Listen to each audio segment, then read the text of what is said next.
জুলাই পুনর্জাগরণ অনুষ্ঠানমালার অংশ হিসেবে রাজধানীতে আয়োজন করা হয়েছে প্রতীকী ম্যারাথন। সকালে চিনমৈত্রী সম্মেলন কেন্দ্রে এই ম্যারাথনের উদ্বোধন করেন যুব ও ক্রীড়া উপদেষ্টা আসিফ মাহমুদ সজীব ভুঁইয়া।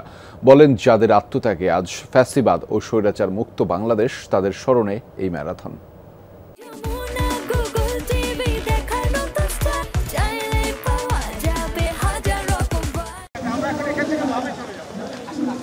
বৈষম্যহীন বাংলাদেশ বিনির্মাণে জুলাই আন্দোলনে যারা ঝাঁপিয়ে পড়েছিল, ফের তারা এক কাতারে প্রতীকী ম্যারাথন প্রতিযোগিতায়।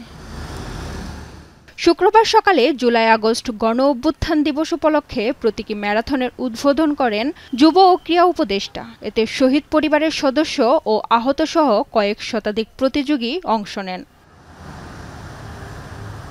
বাংলাদেশ চিনমৈত্রী সম্মেলন কেন্দ্র থেকে ম্যারাথন শুরু হয়ে গণভবন, মানিক মিয়া এভিনিউ, খামারবাড়ি, সংসদ ভবন, বেগম রোকেয়া এভিনিউ হয়ে ফের বাংলাদেশ চিনমৈত্রী সম্মেলন কেন্দ্রে এসে শেষ হয়। 5 কিলোমিটারের এই আয়োজনে অংশ নিয়ে আনন্দের কথা জানান জুলাই আহতরা।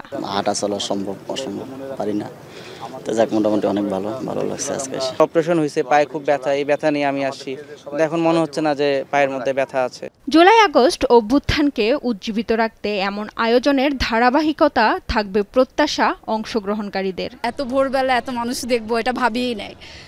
পরে সবার সাথে তাল মিলিয়ে আর কি সম্পূর্ণ ফিনিশ করলাম। মাদক থেকে দূরে থাকার জন্য, সুস্থ থাকার জন্য আমি সবসময় যে কথাটা বলি, দৌড়ের কোনো বিকল্প নাই। প্রতিযোগিতায় বিজয়ীদের মধ্যে পুরস্কার বিতরণ করেন যুব ও ক্রীড়া উপদেষ্টা। বলেন, জুলাই শহীদদের স্বপ্নের বাংলাদেশ তৈরিতে কাজ করছে সরকার। দেশপ্রেমের জায়গা থেকে, কমিটমেন্টের জায়গা থেকে বাংলাদেশকে স্বাধীন করার জন্য লড়াইটা করেছেন। তো আমাদের জুলাই গণঅভ্যুত্থানের শহীদ আহতদের স্বপ্নের বাংলাদেশ গড়ার লড়াইটাও একটা ম্যারাথনের মতো।